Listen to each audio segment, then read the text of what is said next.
"You're not my real family anymore," my son said after the funeral. He didn't raise his voice.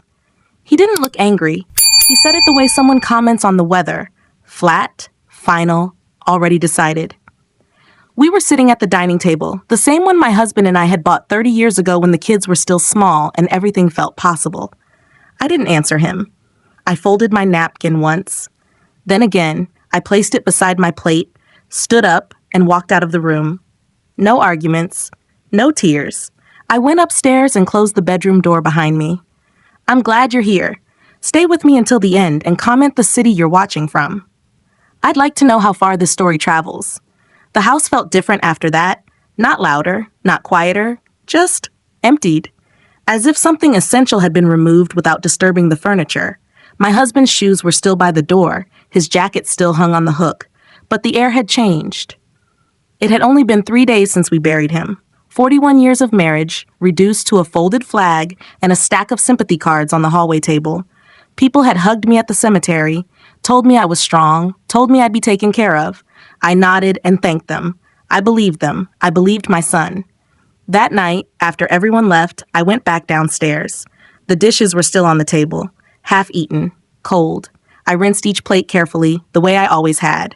Warm water. No rush. The clock on the wall ticked louder than usual. At 72, I had learned not to rush important moments.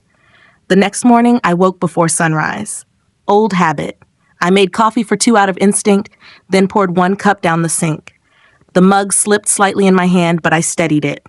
I always did. From the kitchen window, I could see my son's car in the driveway. He hadn't gone to work yet. He used to leave early. Ever since his wife started handling family matters, his schedule had changed. I sat at the table and waited. When he finally came in, he didn't sit across from me like he used to. He stood by the counter, scrolling on his phone. I watched his reflection in the microwave door, the beard I'd never liked, the same eyes he'd had as a boy, only now they slid away when they met mine. "We need to talk about arrangements," he said. Arrangements. Such a clean word. So efficient. I nodded once. He cleared his throat. "The house is too big for you now. Property taxes alone are a lot. And maintenance. It's not practical." I took a sip of coffee. It had gone cold. His wife appeared in the doorway then, already dressed, purse over her shoulder. She smiled, tight and polite, the kind of smile meant to end conversations. "We've been looking into some nice places," she said. "Senior communities, close to medical care." Medical care. As if I were already fading. "I raised my family in this house," I said quietly. My son finally looked at me, just for a second. "That was before," he replied. "Things are different now." Different. Another clean word. I stood up and carried my mug to the sink. My hands didn't shake. I noticed that. I rinsed the cup and placed it upside down on the towel. "I'll think about it," I said. They seemed relieved. Decisions always made them uncomfortable unless they were the ones making them. As they left, my daughter-in-law paused by the door. "We're just trying to help," she said. The door closed behind them. I stood alone in the kitchen, listening to the quiet return. Outside, the sun was finally up. Light spilled across the floor, stopping just short of my feet. That was when I understood something important. They thought the conversation was over. It wasn't. The house after the funeral did not feel like a place of mourning. It felt like a place already moving on without me. The flowers people had sent were still lined up along the hallway wall. Lilies, roses, white arrangements meant to look peaceful. I changed the water every morning because that was what I'd always done. Care for things. Keep them alive a little longer. My husband's photograph sat on the console table near the stairs. He was smiling in it, taken years ago on a road trip through Arizona. The frame was slightly crooked. I noticed that every time I passed, but I didn't straighten it. Some things felt wrong to touch. The house was quiet in a way it had never been before. Not the comfortable quiet of late evenings or early mornings. This was different. Hollow. Like the walls were listening. My son stopped speaking to me unless it was necessary. When he did, his words were careful, trimmed down, stripped of warmth. "I'll be late. We'll order food. Can you keep the noise down?" He used to ask if I needed anything. His wife took over the house without saying she was doing it. Cabinets reorganized, drawers rearranged, papers stacked into neat piles that weren't mine. I would open a drawer and find my things moved as if someone else had already decided where I belonged. I didn't comment. Each morning, I sat at the same spot at the kitchen table. The chair across from me stayed empty. The chair beside it was now hers. She preferred to sit closer to the window. "Better light," she said. On the fourth day after the funeral, I noticed my husband's coat was gone from the hallway hook. I didn't ask where it went.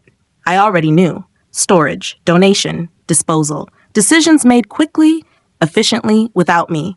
Grief had not made me weak. It had made everything sharper.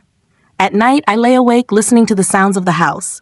Doors closing softly, whispers drifting down the hallway, the low hum of voices stopping when I shifted in bed. I stared at the ceiling and counted my breaths. Slow, even, controlled. I had survived childbirth without pain medication. I had survived decades of marriage, sacrifice, compromise. I could survive silence. On the sixth day, my son avoided me entirely. He left before I came downstairs. His coffee cup sat abandoned by the sink. I washed it and placed it on the rack, the way I always had. Muscle memory is stubborn. His wife lingered. She stood in the kitchen pretending to check her phone, then glanced up at me. "You should rest more," she said. "Stress isn't good at your age." I nodded. "You don't want to get sick," she continued. "That would just complicate things." Complicate things. Another clean phrase. Later that afternoon, I opened the mail. Bills. Condolence cards. A letter from the bank addressed to both my son and me. I read it slowly. Then again. I placed it back in the envelope and slid it under my notebook. That night, they ate dinner without me. I heard the clink of silverware, the muted sound of laughter, a television turned on louder than usual. I stayed upstairs. I folded my clothes carefully, one shirt at a time, each movement deliberate. When I finally came down, the table was cleared, my place empty, my chair pushed slightly back, as if no one expected me to return. I washed the last pan left in the sink, dried it, put it away. I did not feel angry. Not yet. I felt something colder. They believed I was drifting. That grief had dulled me. That age had softened my edges. They mistook my silence for surrender. I stood alone in the kitchen and looked around the room I had cooked in for decades. Birthday cakes, holiday meals, quiet breakfasts. Everything was still here. The walls, the floors, the memories. So was I, and I was paying attention. By the second week, the house no longer felt like it belonged to me. It still carried my name on the deed, but the rhythm had changed. Doors closed where they once stayed open. Conversations paused when I entered a room. Small decisions were made without asking me, then presented as if they were already settled. I noticed my things first. A box of old documents I kept in the hallway cabinet was gone. Not missing. Moved. I found it later in the garage, tucked behind paint cans and folded ladders. The label I had written years ago was scratched out and replaced with a new one in my daughter-in-law's handwriting. "Old papers?" it read. I didn't say anything. The next morning, my son mentioned casually that he'd updated the Wi-Fi password. He said it while tying his shoes, already halfway out the door. "You don't really need it anyway," he added. I nodded and finished my toast. Later that day, I tried to log into my email on the computer in the study. The password no longer worked. I closed the laptop and wiped the screen with my sleeve, as if it were dust that had settled there by accident. At night, the whispers continued, not loud enough to hear words, just tone. Low, urgent, planning voices. They spoke in the living room after they thought I'd gone to bed. I stayed still, counting the seconds between sentences, memorizing the pauses. My name came up more often than they realized. On Wednesday, I opened my dresser drawer and found several things missing. Jewelry I wore often, practical pieces, nothing flashy, a watch, a ring, things with value but not the kind anyone would immediately miss. I sat on the edge of the bed and closed the drawer carefully. That afternoon, my daughter-in-law knocked on my door. She didn't wait for an answer. "We're going to move some furniture around," she said, just to make things more efficient. Efficient was becoming her favorite word. She gestured toward the bedroom. "You don't need such a big space anymore." I looked around the room where I had slept beside my husband for decades, where I had woken to the sound of his breathing, where I had sat alone the night he died. "I'm comfortable here," I said. She smiled, "for now." By the end of the week, my mail began arriving already opened. Not all of it, just the envelopes that looked official. Banks, insurance, anything with a return address.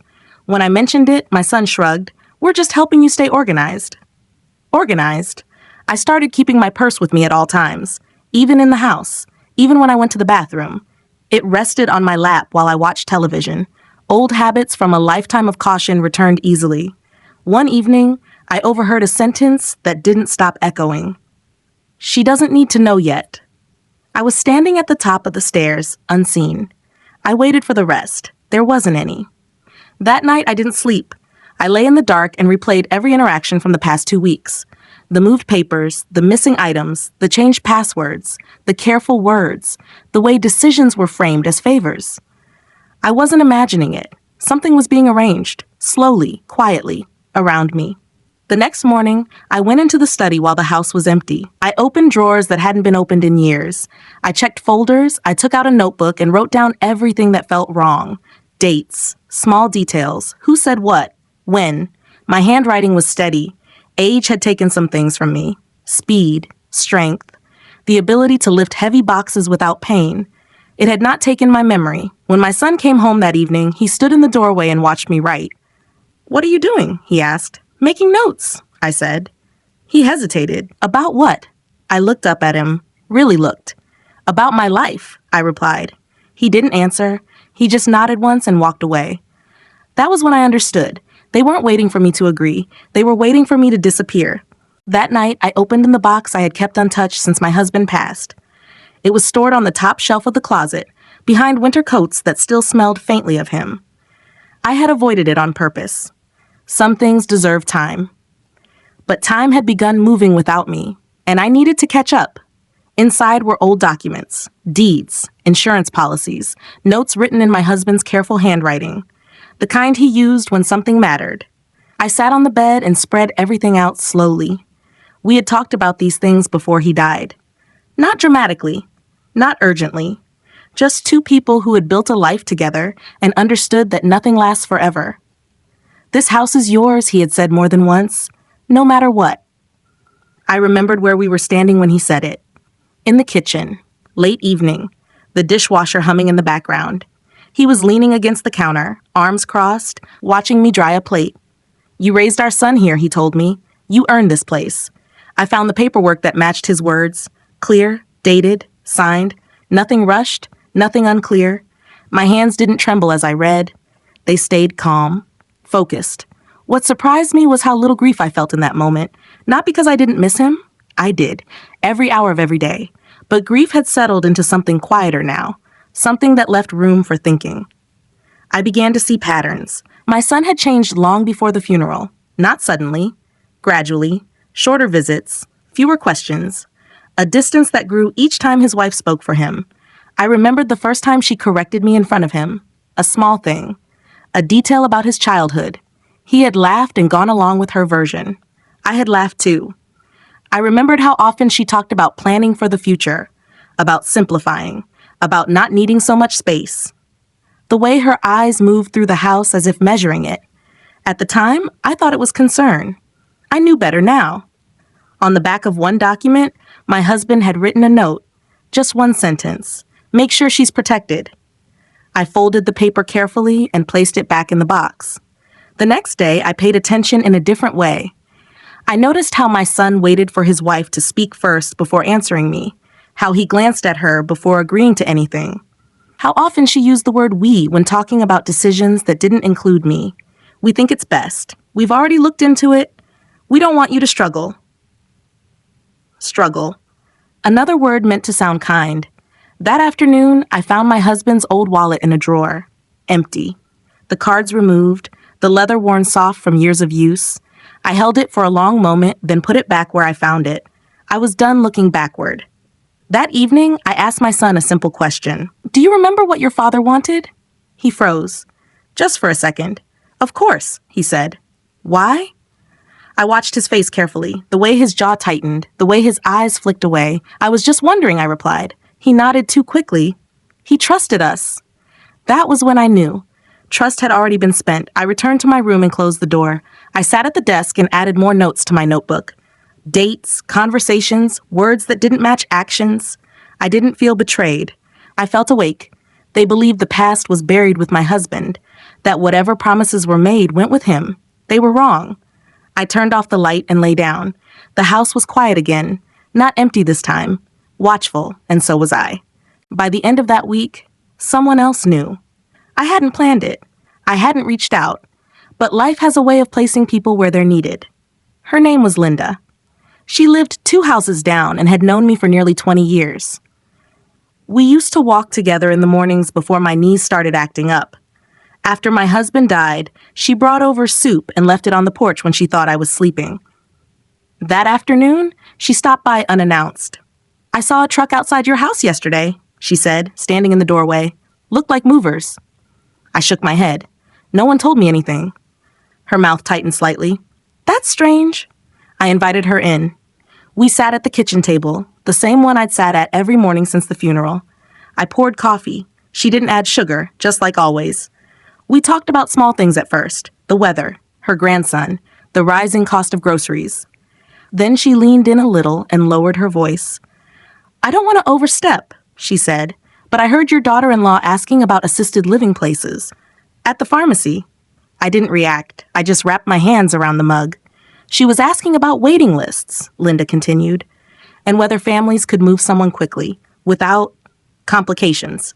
"Complications," I nodded once. "Thank you for telling me." Linda studied my face. "Are you all right?" "I am," I said, and I meant it. After she left, I sat alone for a long time. The word assisted echoed in my mind. Such a gentle word, almost generous. That evening, my son brought it up himself. "We've been talking," he said, standing near the doorway like he wasn't sure if he wanted to come in. "About options, long term." I didn't look up from the papers I was sorting. "There are places with activities," he added. "People your age. It wouldn't be lonely." Lonely. Another word chosen carefully. "I'm not lonely," I said.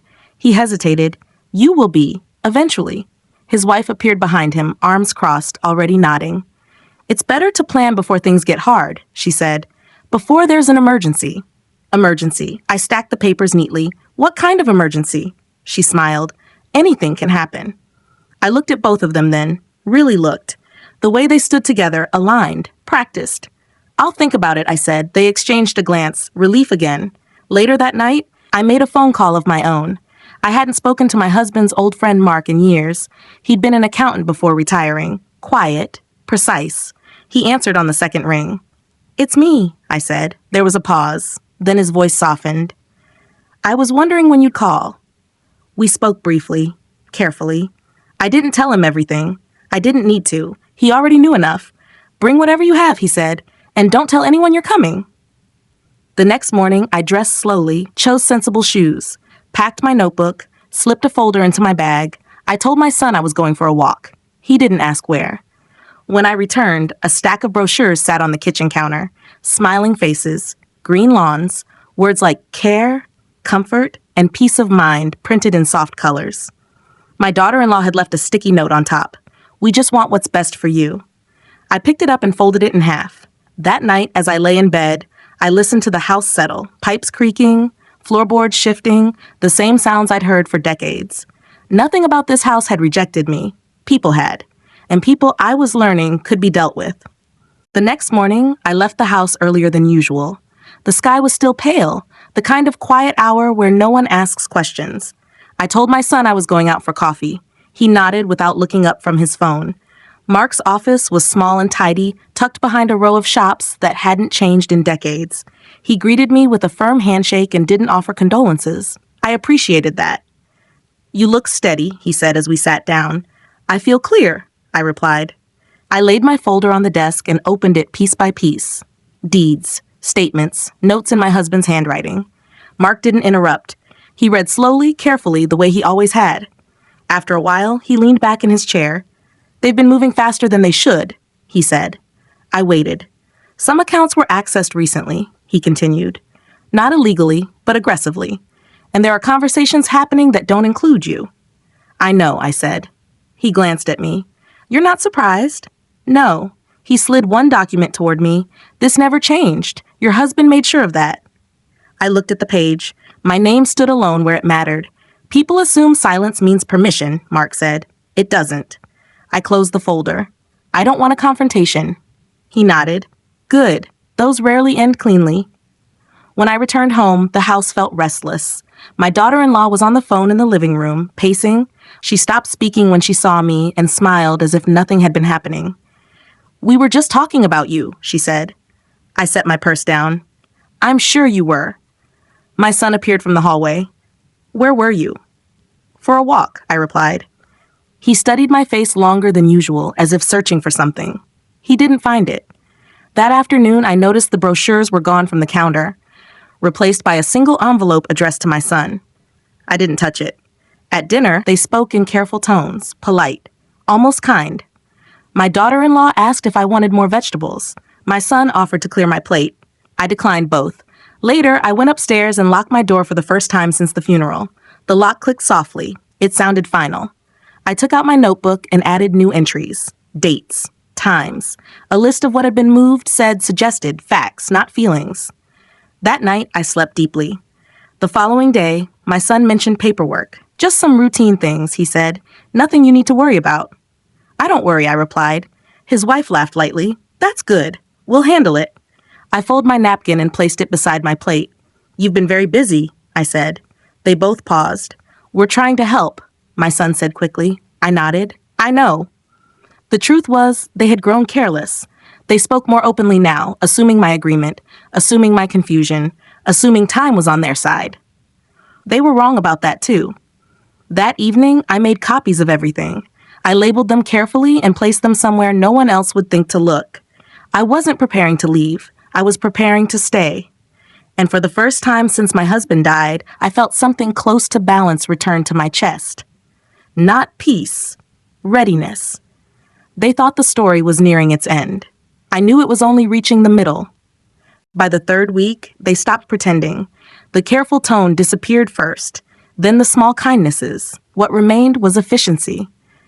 My son handed me a printed sheet one evening without sitting down. He placed it on the edge of the table, angled toward me like a receipt. We've outlined a timeline, he said. I looked at the paper but didn't touch it. His wife leaned against the counter, arms folded. It's not a demand, she added quickly. Just a plan. Plan was another word they liked. It would be easier if you packed gradually, my son continued. No rush, just progress. I nodded once. That night, I packed nothing. Instead, I walked through the house slowly, room to room. I opened drawers I hadn't opened in years. I checked shelves, closets, old boxes in the back of cabinets. I made notes in my head, then on paper. Several things were missing now. Not just jewelry, not just documents. Small personal items, photographs. A watch my husband wore every day. A folder of letters he had written to me when we were young. I didn't confront them. Confrontation would have warned them. The next morning, my daughter-in-law knocked on my door again. This time, she came in holding a cardboard box. We thought we'd start here, she said. It's easier if we organize together. She set the box on the bed. I looked at it, empty, waiting. I'll handle my own things, I said. Her smile tightened. We're just trying to help. I know. She lingered, then left the box behind when she walked out. Later that day, I found the door to the study locked. It had never been locked before. When I asked my son about it, he didn't hesitate. We're keeping some things secure, he said, until everything is settled. Settled, I repeated. Yes. I nodded and went upstairs. That night, I heard them arguing, not loudly, but enough. His voice low, hers sharp. I caught fragments through the wall. She's not confused. We can't wait forever. She won't push back. I lay still and listened until the house went quiet again. The next morning, I went to the bank. I didn't announce it. I didn't explain. I simply went. The teller recognized me. She smiled and called me by name. I appreciated that more than she knew. I sat with a representative and reviewed every account, every access point, every signature. I asked questions calmly, took notes, made changes that didn't raise alarms. When I left, my purse felt heavier. At home, my son was waiting in the kitchen. Where did you go? He asked. Out, I replied. He watched me closely. We need to talk. Later, I said. That evening, they brought up the timeline again, more firmly this time. We found a place, my daughter-in-law said. There's an opening. So soon? I asked. She smiled. That's good news. I folded my napkin and placed it beside my plate. I'll let you know, I said. My son frowned. We need an answer. I understand. They exchanged a look. That night, I moved my notebook to a different place, somewhere they wouldn't think to search. I locked my door again. I slept lightly. By morning, I knew exactly what they were doing. They weren't asking me to leave. They were arranging it. Quietly, legally, carefully. They believed I would comply out of grief, out of age, out of habit. They believed I was already gone.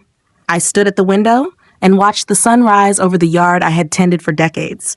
The roses needed trimming, the fence needed repair, ordinary things, real things. I wasn't finished with this house, and I wasn't finished being counted. The final push came quietly.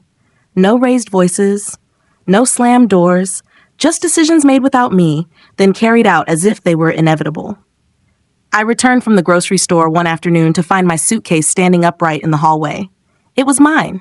Old, scuffed on one corner, the one I used for short trips. It hadn't been there when I left. My daughter-in-law stood nearby, checking her phone. "We didn't pack much," she said without looking up. "Just essentials." Essentials, as if my life could be reduced to a category. I set the grocery bag on the counter. Milk, bread, apples, ordinary things.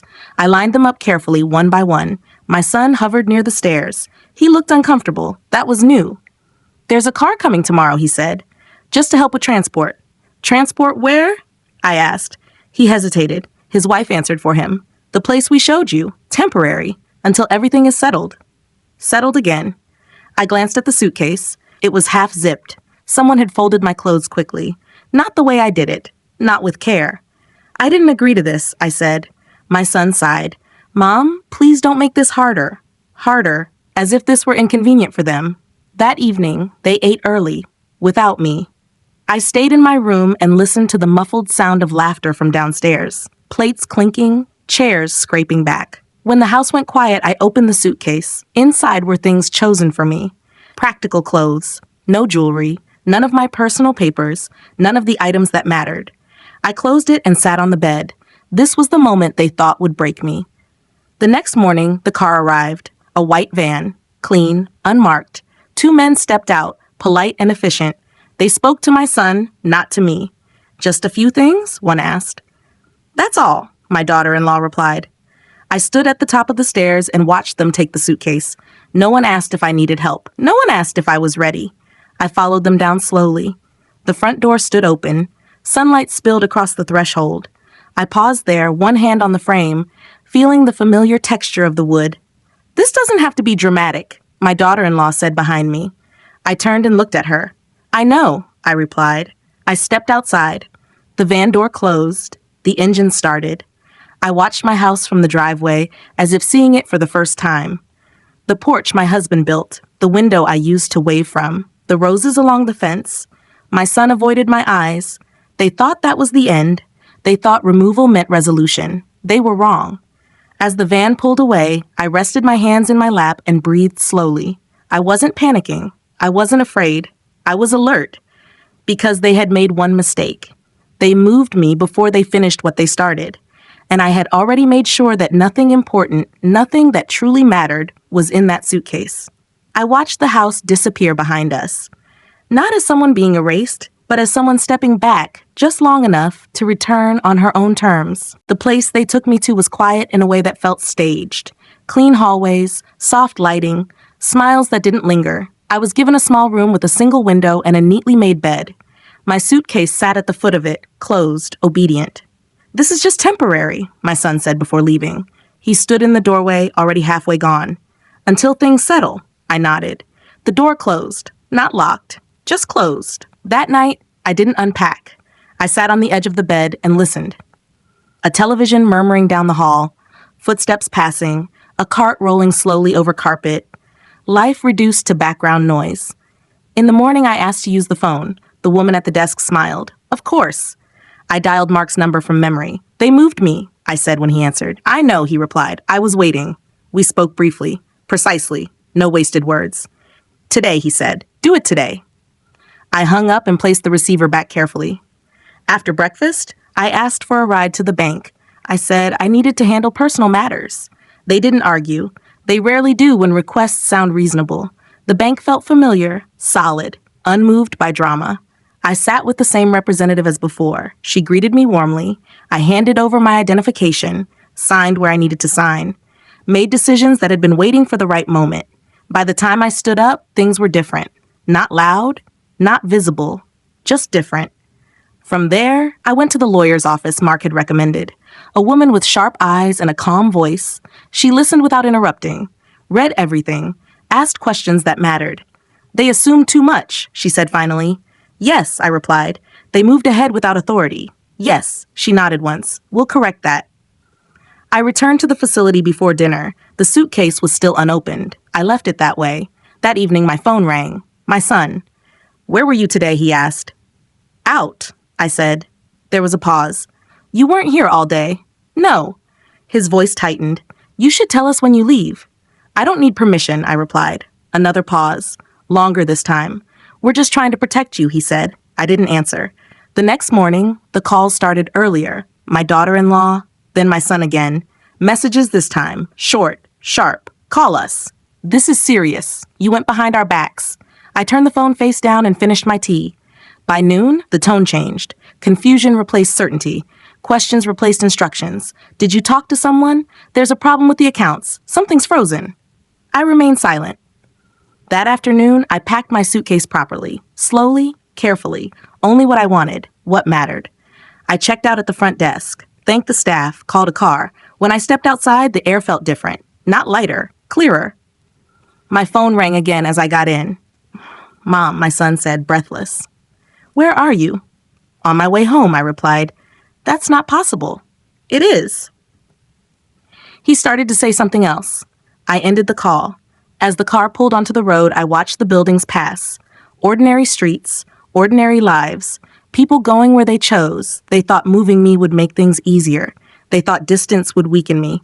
They forgot something important. I had lived long enough to know when to be still and when to move. When I arrived back at the house, the driveway was already full. 2 unfamiliar cars were parked crookedly, as if they'd arrived in a hurry. The front door was closed, not locked, just closed in a way that suggested control. I asked the driver to wait. Inside, voices overlapped, not shouting, tense, fractured. I stepped through the door without knocking. My son stood in the living room, phone pressed to his ear. He froze when he saw me. My daughter-in-law was pacing near the window, her face pale, her hands moving too quickly. She turned. Her smile tried to form and failed. You're not supposed to be here, she said. I live here, I replied. My son lowered his phone slowly. Mom, there's been a misunderstanding. I set my bag down by the door. No, I said, there's been an assumption. He glanced at his wife. She shook her head almost imperceptibly. We were just trying to handle things, he said. The bank made a mistake. I walked past them and sat in my usual chair, the one they hadn't moved yet. The bank didn't make a mistake, I said. You did. His wife stepped forward. You went behind our backs. I looked at her calmly. You went ahead without me. Silence followed, heavy, exposed. My son ran a hand through his hair. The accounts are locked, he said. The attorney called. We can't access anything. I nodded once. And the house, he began. I know, I said. His voice cracked. What did you do? I met his eyes. I didn't raise my voice. I didn't soften it either. I corrected the paperwork. His wife let out a sharp breath. You can't do that. I already did. She looked at my son, then back at me. You're confused. You're emotional. I stood up. No, I said. I'm finished being patient. The words settled into the room like dust. My son swallowed. Dad wouldn't have wanted this. I tilted my head slightly. Your father wanted me protected. That shut him down. The doorbell rang. My daughter-in-law flinched. I opened the door myself. A man in a suit stood on the porch, folder in hand. Calm, professional. Mrs. Harris? He asked. That's me. I'm here to serve notice. He stepped inside. My son backed away instinctively. The man explained things clearly, slowly. Ownership, authority, improper access, temporary measures pending review. I listened without interruption. My daughter-in-law interrupted anyway. This is outrageous. The man glanced at her briefly. It's documented. He handed my son a copy, then another to me. Next steps will be outlined, he said. You'll be contacted. When the door closed behind him, the house felt different again. Not hollow, grounded. My son stared at the papers in his hands. You planned this. I shook my head. I prepared. His wife's voice rose. After everything we've done for you? I picked up my bag. You removed me from my home, I said. You packed my life into a suitcase. You spoke for me, decided for me. I walked toward the stairs. I didn't raise you to confuse silence with permission, I added. They didn't follow. Upstairs, I unpacked slowly, returned things to their places, hung my coat on its hook. Downstairs, I could hear them arguing again. Sharper this time, less careful. I closed my door. They thought control meant winning. They were learning the difference. The confrontation didn't happen right away. It waited. For 2 days, the house existed in a careful ceasefire. My son avoided me entirely. My daughter-in-law moved through the rooms as if I were furniture, present, inconvenient, ignored. I let them. On the 3rd evening, my son finally knocked on my door. He stood there longer than necessary, hands at his sides, shoulders tense. He looked older than he had a week ago. "We need to talk," he said. I stepped aside. He entered the room slowly, as if unsure whether he was allowed. He sat on the edge of the chair, not the bed. That mattered. "I didn't think it would come to this," he said. I didn't answer. He took a breath. "You have to understand. After Dad died, everything felt unstable. We were trying to keep things from falling apart." I looked at him. "You pushed me out of my home." He flinched. "That wasn't the intention. It was the result." Silence stretched between us. "You said something to me," I continued. "After the funeral." He looked down. "I didn't mean it the way it sounded. You said I wasn't your real family anymore." His jaw tightened. I was angry. "You don't know the pressure we were under." I nodded once. "I know exactly what pressure feels like." He looked up then. "You could have talked to us." "I did," I said. "You didn't listen." His voice dropped. "She was worried you'd take everything." I didn't react. "She said if we didn't act fast, we'd lose control." "There it is," I said. He swallowed. "She thought you'd understand eventually." "I understand now." He rubbed his hands together. "What happens next?" I stood and crossed the room to the window. The yard looked the same as it always had. Grass slightly overgrown, roses needing attention. "I'm staying," I said. "In my house." "And us?" he asked. I turned back to him. "You'll follow the boundaries you ignored." He looked up sharply. "You do this to your own son?" I met his eyes. "You did it to your mother." The words landed harder than shouting ever could. He stood. "She won't accept this. I'm not asking her to." At the door, he hesitated. "You didn't have to embarrass us." I tilted my head slightly. "You didn't have to erase me." Downstairs, his wife was waiting. I didn't go to them. I stayed where I was. Later, I heard raised voices, accusations, blame moving back and forth, searching for a place to land. My name came up more than once. I didn't intervene. That night, I slept in my bed under my roof with the door unlocked. In the morning, my daughter-in-law confronted me in the kitchen. "You think you've won," she said. I poured my coffee. "This isn't a competition. You ruined everything." I took a sip. "No, I stopped you." She leaned closer. "He'll resent you for this." I looked at her calmly. "He already chose." She stepped back, unsettled. "You should apologize," she said. I set my cup down. "No." She stared at me as if waiting for more. There was nothing else. That afternoon, my son packed a bag. Not mine. His. They left before sunset. The house settled around me again. Not watchful this time. Resolved. I stood in the doorway and listened to the quiet. Family, I understood now, wasn't defined by who stayed when things were easy. It was defined by who tried to erase you when they thought you were weakest, and who failed. The house was quiet the morning after they left. Not the hollow quiet from before, not the watchful silence that had followed every conversation. This was different, settled, like dust finally resting after being stirred for too long. I walked through each room slowly, not to check for damage, not to count what was missing, just to be present. The living room still smelled faintly of coffee. The couch cushions were slightly out of place. I straightened them without thinking. In the kitchen, sunlight poured across the table. My table. I sat where I always had and wrapped my hands around a warm mug. The clock ticked softly, steady, familiar. For the first time in weeks, I finished my coffee without interruption. I went upstairs and opened the window in the bedroom. Fresh air moved through the room, lifting the curtains slightly. My husband's jacket was still in the closet. I touched the sleeve just once, then closed the door gently. Grief doesn't disappear. It settles. It finds its place. So does strength. Later that afternoon, I walked into the yard. The roses needed trimming, just as I'd noticed before. I put on gloves and worked slowly, carefully, clipping away what was dead so something new could breathe. As I worked, I thought about my son, about the boy he had been, about the man he'd chosen to become. I didn't excuse him. I didn't curse him either. Some lessons are learned only through loss. He had chosen control over care, silence over honesty. I chose myself. A few days later, a letter arrived. Apologies wrapped in explanations, promises shaped by regret. I read it once and placed it in a drawer.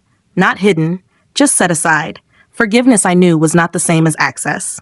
The neighbors stopped by. Linda brought soup again, this time staying for coffee. We talked about ordinary things, weather, recipes, life continuing. That evening, I set the table for one. No extra plates. No empty chairs waiting to be filled. Just enough. I didn't feel lonely. I felt complete. Before bed, I walked through the house one last time, turning off lights, checking locks. When I reached the front door, I paused. The wood was worn smooth where my hand rested, shaped by decades of coming and going. I had been pushed out once. I had come back on my own terms. In the quiet of the living room, I sat down and let myself remember.